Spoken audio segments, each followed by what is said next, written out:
Politica all the way. Politica all the way. Politica all the way. Luzon, Visayas, and Mindanao, and those watching all over the world, magandang buhay po sa inyo lahat. Ito po ang Politica All the Way with Jojo A. At ito po ang ating programang pinag-uusapan po natin lahat ng mga bagay-bagay sa ating bansa para po tayo ay magkaroon ng pangunawa sa ating mga kapaligiran, especially sa makakatulong po sa ating buhay for everyday use natin, ika nga. No? So, ngayon po ang ating programa will deal on politics from the point of view of lay people. No? At this time, itong lay people na ito, ang sinasabi ko sa inyo, expert naman po when it comes to politics. No? He is the political science professor from UE. A Tomasian, yan, like me.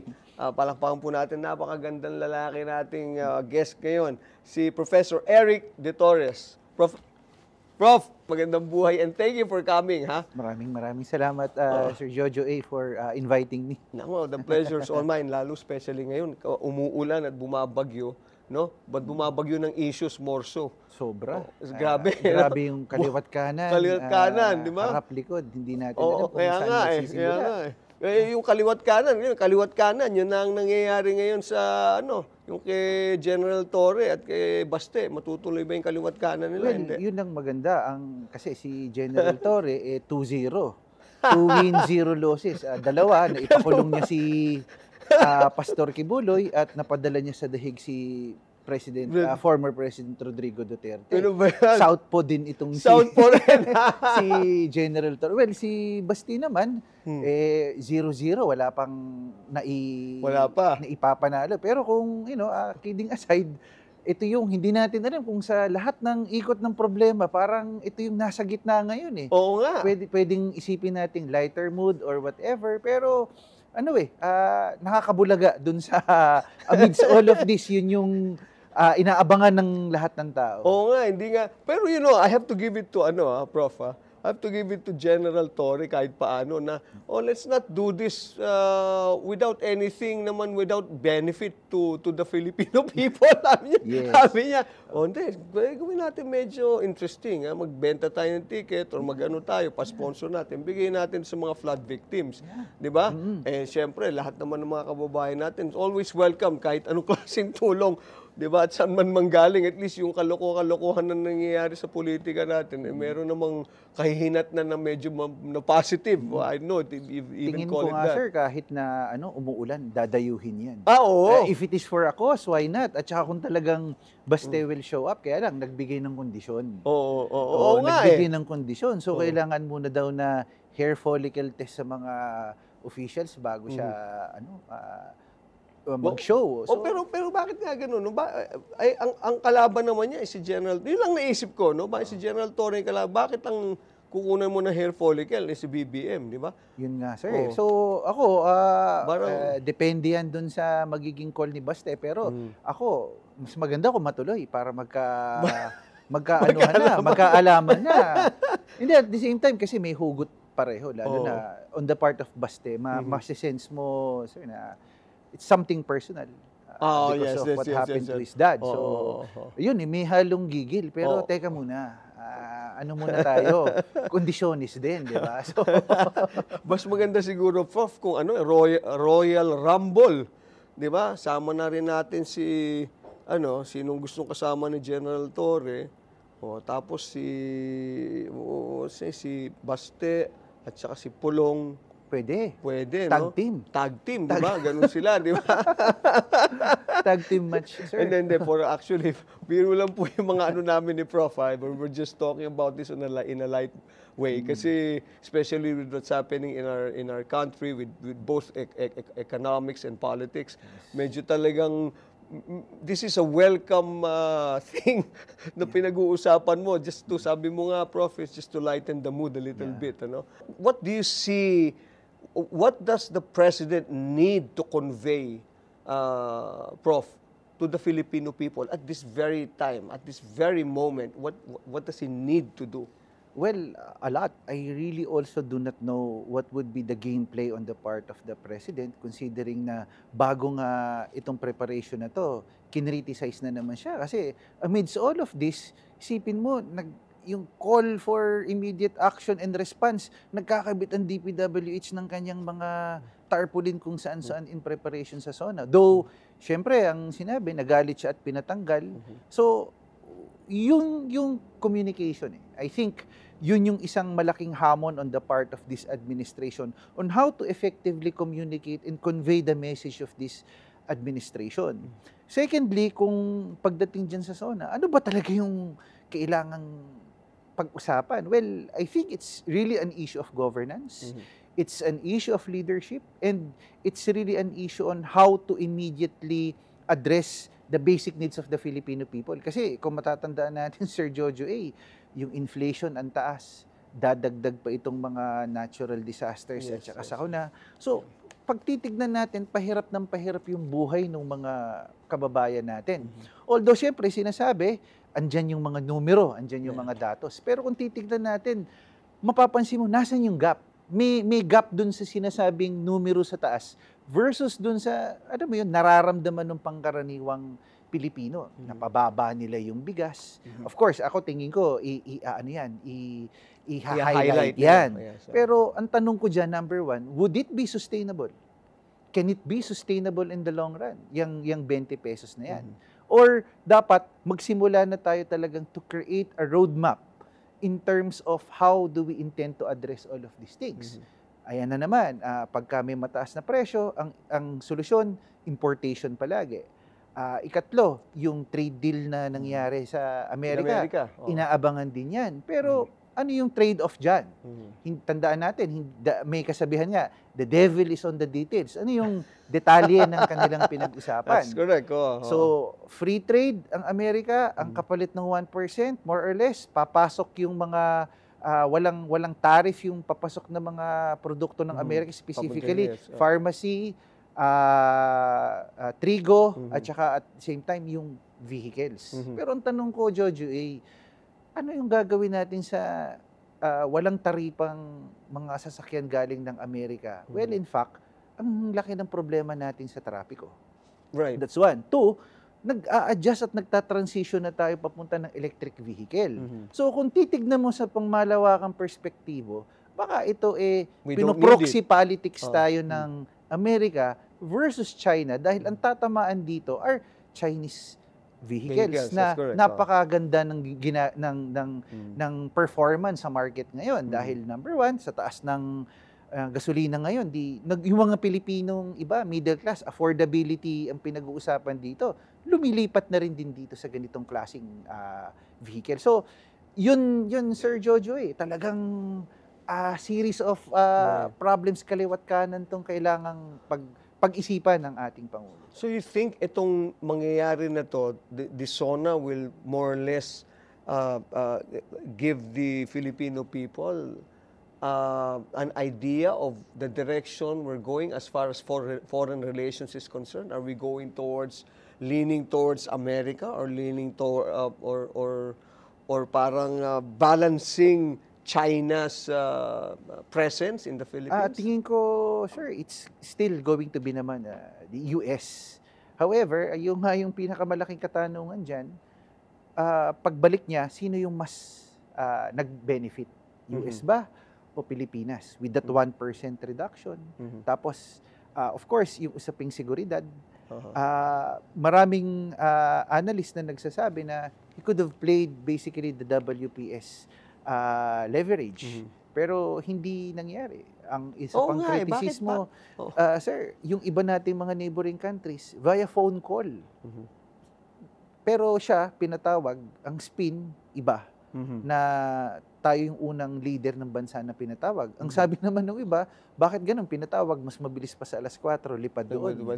So, hindi mo rin din, hindi mo rin din matansya. Pero, he could have negotiated well. Kung talagang tingin kong kaibigan tayo, mas kailangan natin yung mas mababa pa dun sa 19%. Actually, yung nakita ko nga rin na sabi ko nga, bakit parang parang sige na lang, mabigyan ka na lang, mapagbigyan ka kasi 20% sa iba, kaya binawasan namin ng 1%. Parang masyado naman yatang mababa yung pagtingin yung sa friendship natin. You know, that's the idea that I get, no? Plus the fact that strategically, geographically, mas kailangan nila tayo eh. Gateway tayo to China, gateway tayo for the protection in Taiwan, gateway tayo sa lahat ng security when it comes to Asia eh, no? And somehow parang hindi ko alam, baka hindi merong kumbaga may mga dinadangle na hindi natin alam eh, no? There have been dangling probably of that we are not aware of, but still sana on the surface level, kung ano yung nakikita natin mga Pilipino na 19%, parang kumbaga sa'yo, Prof, o pare, punta ka dito, o sige, 20 yan eh, pero dahil sa'yo, 19 na lang. parang mali eh, di ba? Parang kulang eh. Pero ang sinasabi naman po nila, sir, is 1% is 1%. Well, better than nothing. Better than nothing. That's true. That's correct. Ang pinakamalaking katanungan dito at ang sinasabi naman nila, na tama naman, ang mag-shoulder nito ay yung mga taxpayers sa Amerika. Pero yung isang susunod na tanong dito nga, yung question behind the question, anong meron sa mga produktong Pilipino na worth buying and worth ng pag inangat mo at tinaas mo yung taripa, gusto pa rin din nilang bilhin. So, eventually in the long run, ang impact at tama pa rin din yan sa atin, lalo na dun sa mga sektor na tatamaan na manufacturing, semiconductor. So, kitang-kita mo dito, sir, yung flawed ng sistema natin. So, we need to look at foreign direct investment. Paano tayo mas makakapag-attract pa? Now, paano tayo mas makakapag-attract? Yung ating konstitusyon, meron tayong provision dyan na 60-40. That's correct. Isa yan dun sa pinakamalaking hamon yan, sir. Yes, isa yan sa mga nilulusong din namin ever since before eh. Dapat yan, tanggalin yan. Tanggalin yan. Buksan, sir, make it an open market. Make it an open market. Alam niyo yung nakaka-frustrate. Ungus na ang Vietnam sa atin. Oh, yes. For example, sir, Vietnam is the number one country, second to China in terms of manufacturing electronic vehicles. May market sila dyan. Ang Samsung nasa Thailand or Vietnam, if I'm not mistaken. Does that necessarily mean na hindi magagaling yung mga Pilipino? Hindi. But if I'm a businessman, would I go to a country na meron kang na 40% lang max ang pwede kong kitain at 60% doon sa quote-unquote that is to protect local industries and protect Philippines. Na question, who are these? Are they really Filipinos? Or the oligarchs for that matter, who had been capturing basically the market in the Philippines and making us hostage na mga, I'm sorry to say this, pasinta, mga putyo-putyong serbisyo sa internet, sa telecommunication, sa kung wala nang pagpipilian. So, yun yung net effect nito, sir. Sinisingil tayo nito. Tandaan natin nung 1987 na ang Pilipinas nagsara because of that 60-40 provision ng 1987 Constitution. Ang Vietnam nagkaroon ng doymoy at inopen nila lalo ang kanilang bansa. And look at them right now. So, yon yung tingin ko, they will just look for another market. Politica all the way. Politica all the way. Politica all the way. And it's also a challenge to the Filipino manufacturers and our Filipino businessmen to up the ante of their services, their products, 'di ba? At saka naman yan kumbaga pag pumasok naman dito, iikot ang pera eh. Pag umikot ang pera, dire-diretso yan and economics will not just be focused on Metro Manila. Exactly. It will get out into other areas like lahat na hanggang Mindanao, exactly. no? Which I think, siguro, Prof, you'd agree with me on this, yung security plays a very big part, especially in the area of Mindanao. But, pagpasok na dyan ng pagkain, ng pera, umikot na lalo, siguro, yung mga hindi na masyadong magulo di ba? Tama ka dyan, sir. Alam mo, napakaganda ng observation mo kasi we need to look for other growth areas. It's time na, bakit hanggang ngayon, ang ating mga local government units, dependent sa national government for aid. Kasi yung sustainability nila dahil dependent at marami pa rin ding mga provinces at mga LGUs na dependent pa rin din sa national tax allocation. Bakit? Walang local economic development. Hindi makapag-imbita ng mga mamumuhunan. Pangalawa pa, panahon na nga to decongest Metro Manila and look for other That's group correct. areas. I agree Kung with titignan you. natin, sir, ako, naranasan ko ng kahit papano, baka ikot sa buong bansa, nakita ko yung ganda ng Pilipinas, yung potensyal ng maraming lugar. Pero ano yung problema nating pangkalahatan? Yung mamumuhunan at the same time to attract basically these investors to promote our own country.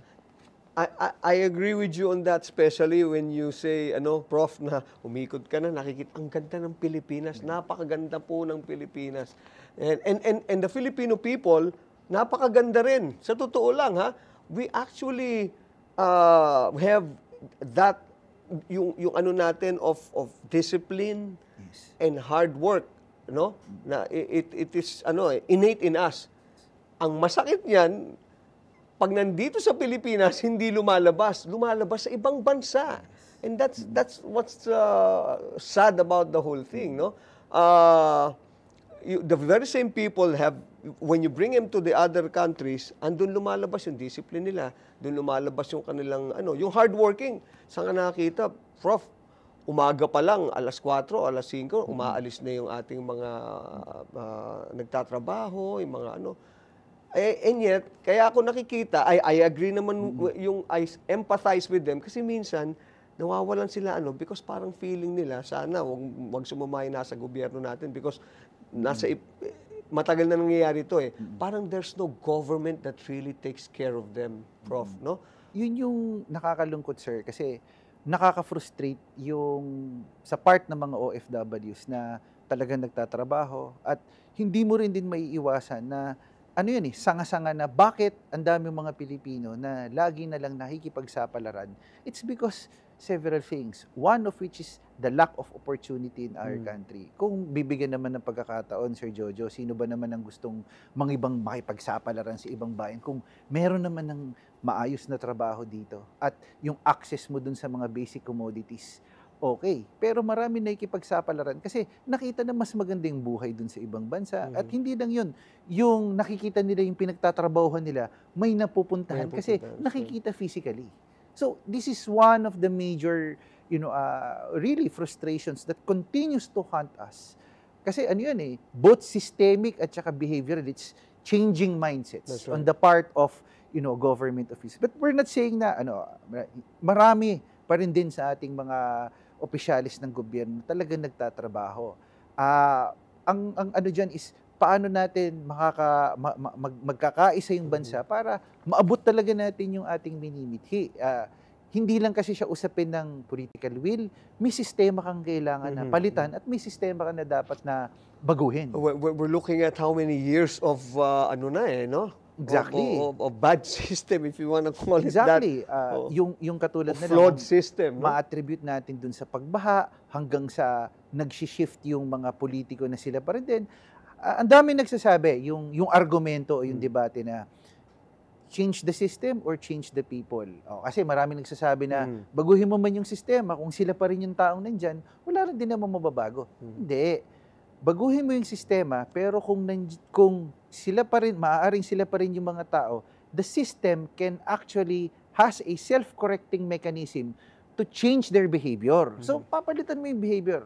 Sa akin lang naman pagtingin. Doesn't matter kung pare-parehong tao.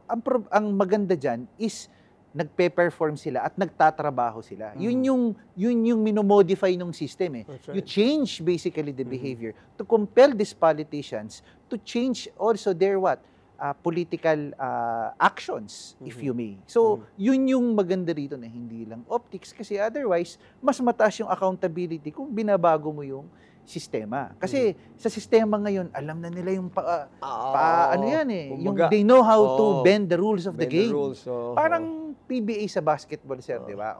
Binago yung system. Before, di ba, pagka charging, di ba, tatawagan ka kaagad.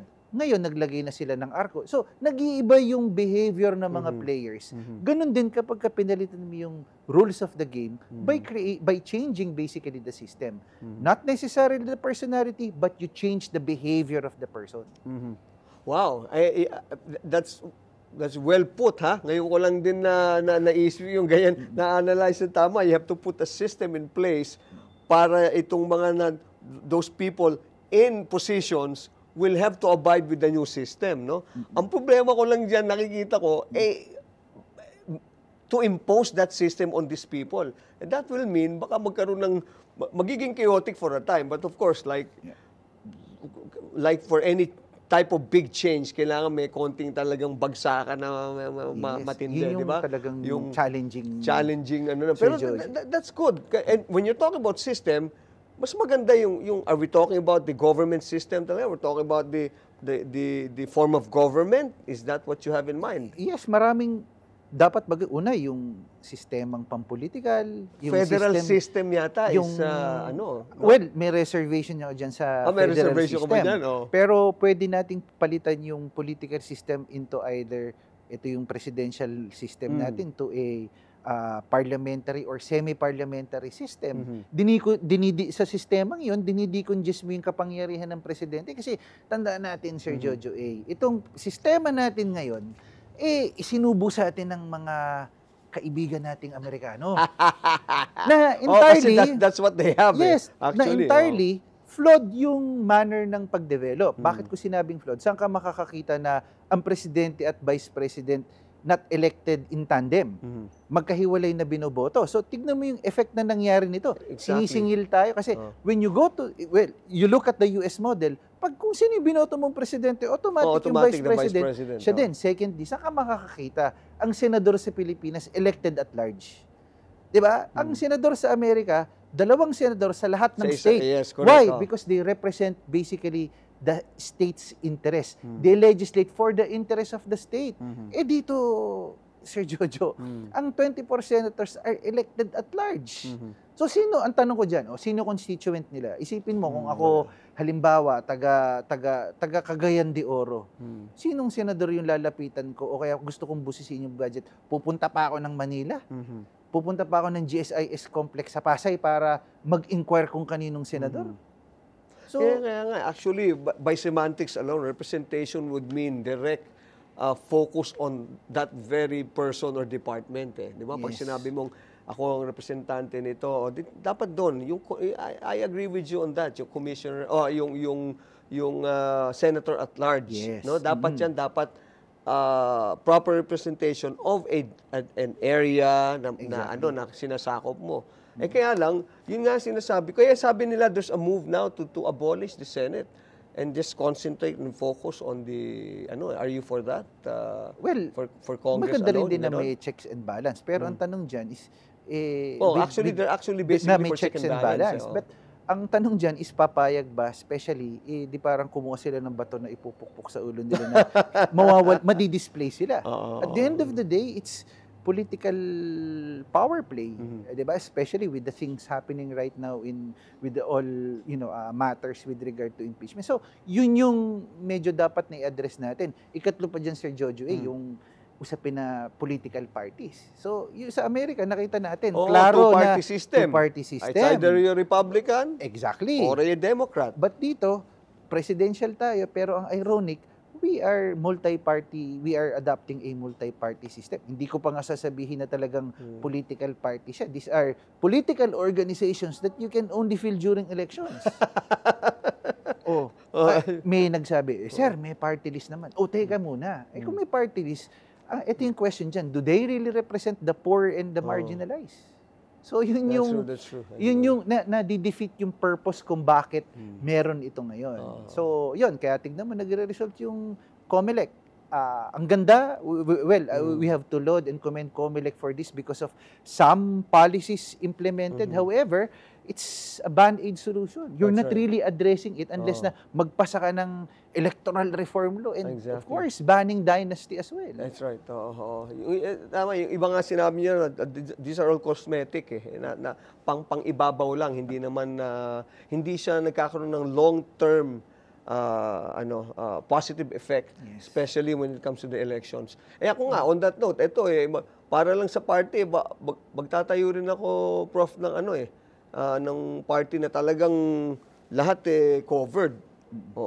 Yung birthday party list. Lahat ng may birthday, pwede. Sir, 3 seats automatic Three yan.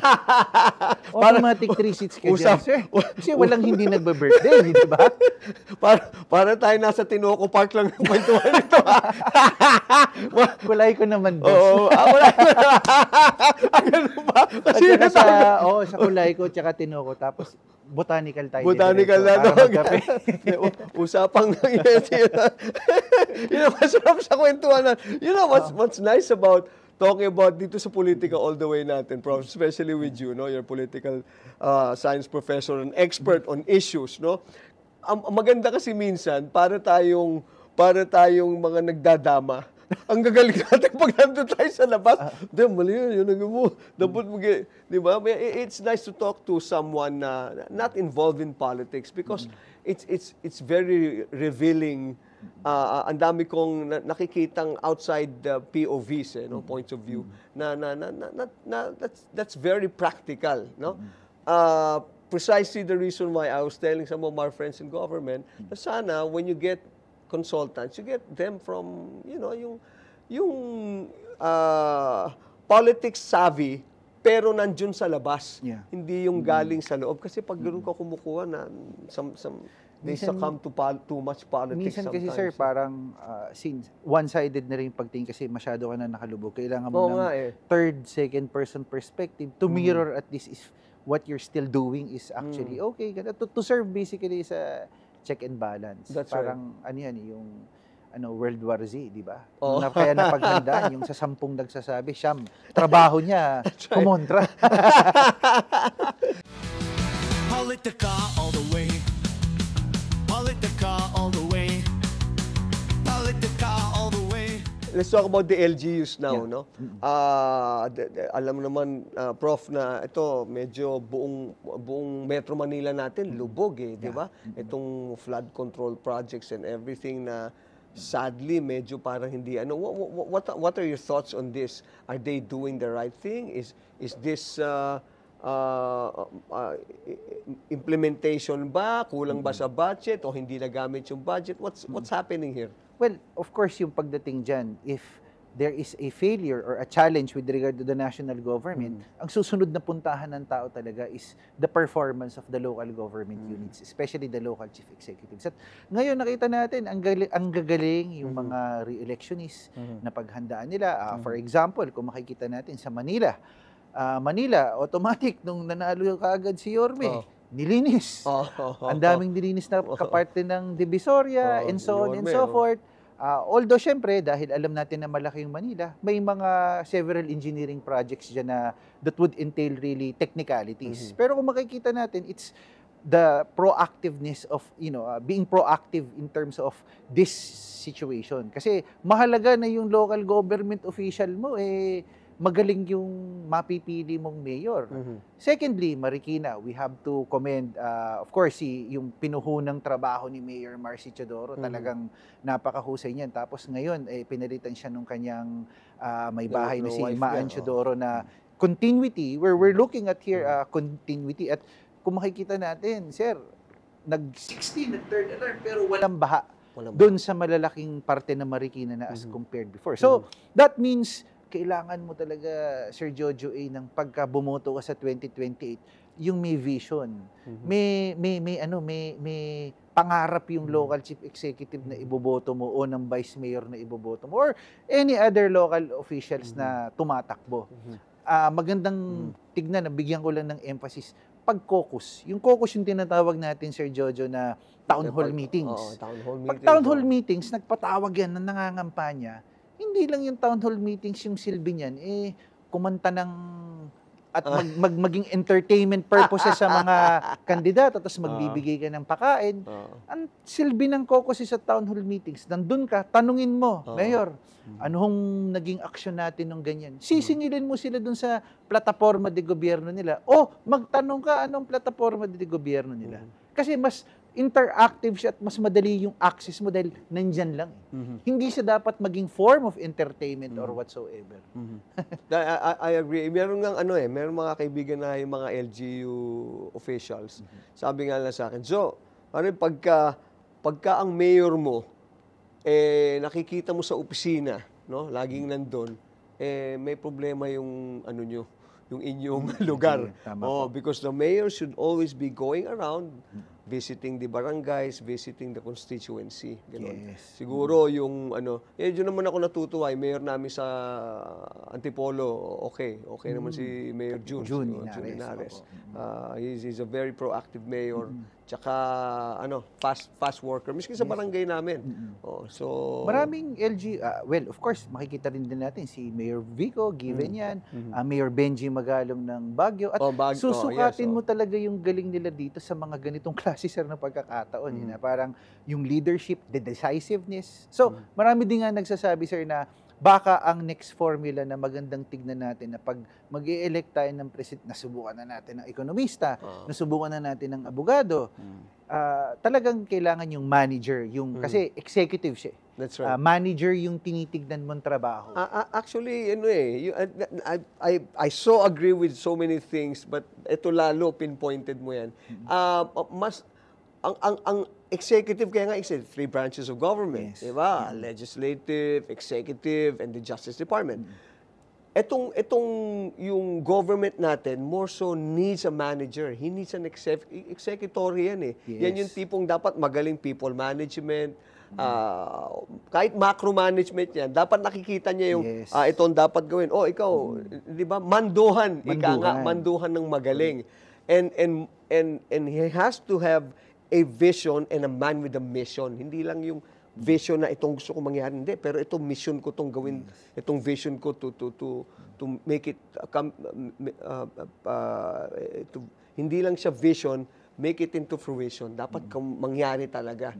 Mission niya dapat yung vision niya di ba? Less politics, more governance. Less politics, more governance. Tama yan. Less politics. Kasi yun well, of course, not for anything else, may mga bagay kang titimbangin. Pero pag nandun ka na sa task, kung ikaw yung trabaho mo na presidente, para siyang LGU yung... Yes, correct. yung Malaking buong LGU malaking diba? LGU siya. Malaking So, LGU yan, marami nagsasabi, may mga scholars, nasubukan na natin yan. Kasi executive manager ka . So parang yun yung nature ng trabaho mo. Nagdedesisyon ka. The policy making, yung politics behind the policy making ends the moment na from the word itself na i-execute. So pag tapos na yan, pasado na yan, i-execute mo na, tapos na dapat yung politika dyan. Si former President Duterte was a mayor Yeah. Di ba?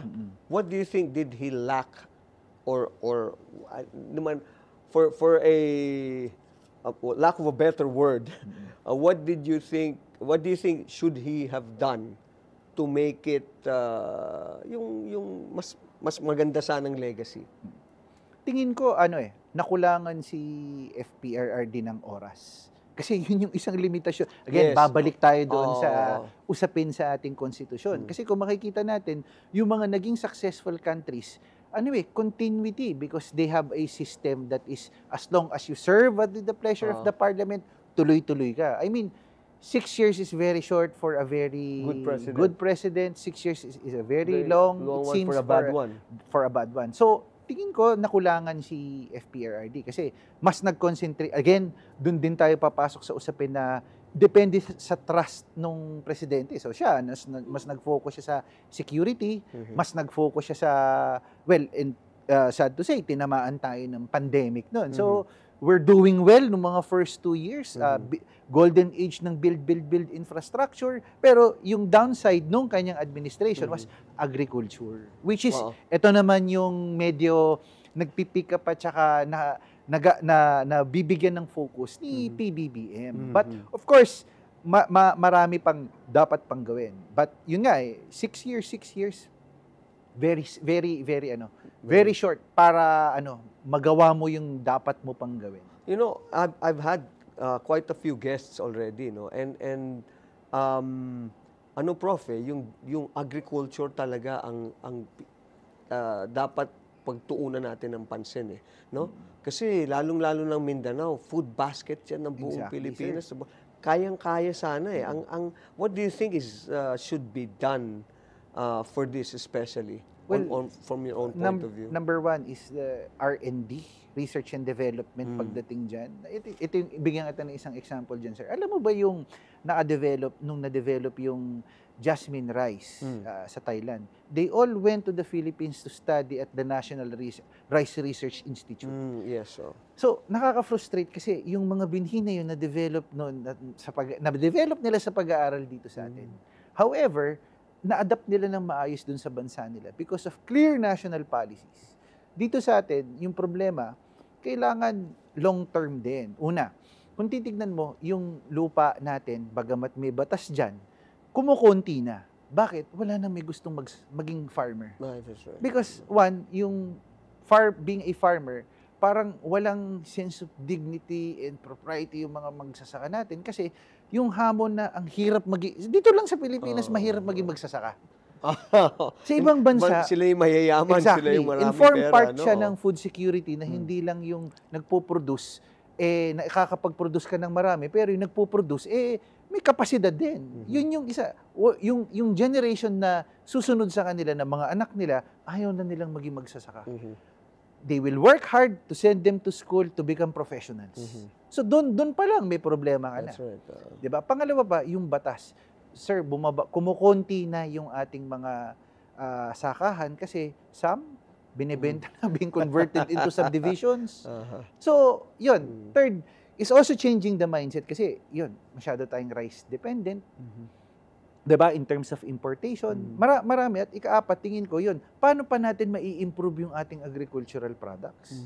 Isipin mo, sir, bagamat masarap at malinamnam, pero ang liliit nung mga iba na naungusan tayo. Halimbawa, for example, sir, yung Bangkok na santol. Parang kasing laki siya ng baseball kumpara nung santol natin dito. That's just some of the things na parang we're really at par with Thailand and Vietnam when it comes to agricultural products. Hindi lang talaga nila tayo matalo sa mangga. Kasi kahit na anong engineering nila sa mangga, ibang-iba yung mangga dito sa Pilipinas. Pero ilang percent lang yung market na pwedeng kitain natin sa mangga as compared to really ang sasabihin natin agricultural products. Well, last na po pwede nating pagtignan, nakakalungkot is ito yung nakaposisyon tayo. We've become the number 1 exporter of what? People. Because of our OFWs. Nakakalungkot pero we are, I think, could become a model in terms of exporting people, not just because of, we need to dahil yung kahirapan sa bansa natin, but Filipinos are resilient, we have that capacity, technically and otherwise. Pero yun yung isang side na it could become an opportunity, but it's also a mirror or reflection na sobrang walang masyadong oportunidad dito sa ating bansa. Pilipinas. That's true. Dahil walang opportunity sa Pilipinas, dahil maraming ang mangga.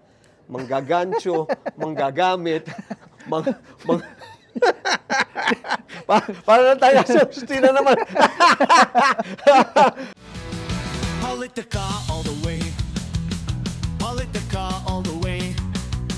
Politica all the way. Prof, let's talk about the impeachment. So ako sa akin, kasi kung dadaanin sa technicality, hindi matatapos Lalo lang iinit na naman yung usaping pang-politika. So para sa akin, kung talagang wala namang itinatago, it's an unresolved it's in the air also for VP Sara. Yes. Dapat once and for all i-address niya. Sabi naman niya, wala naman tinatago, wala naman sila mali. Di na rin. It's also one way of yung putting it out there would mean na wala akong tinatago, wala akong problema, wala naman akong ginawang mali. And isa sa mga nakikita ko naman diyan din, kaya yung ibang nagsasabi, wag na natin ituloy kasi the VP daw, as I heard, VP Sara has a tendency na, bakit si ganyan? O si ano nga Yung mga ganon. Baka may mga names Baka may na mga lumabas. names na lumabas. It could be a Pandora's box Yeah. of sorts that could happen.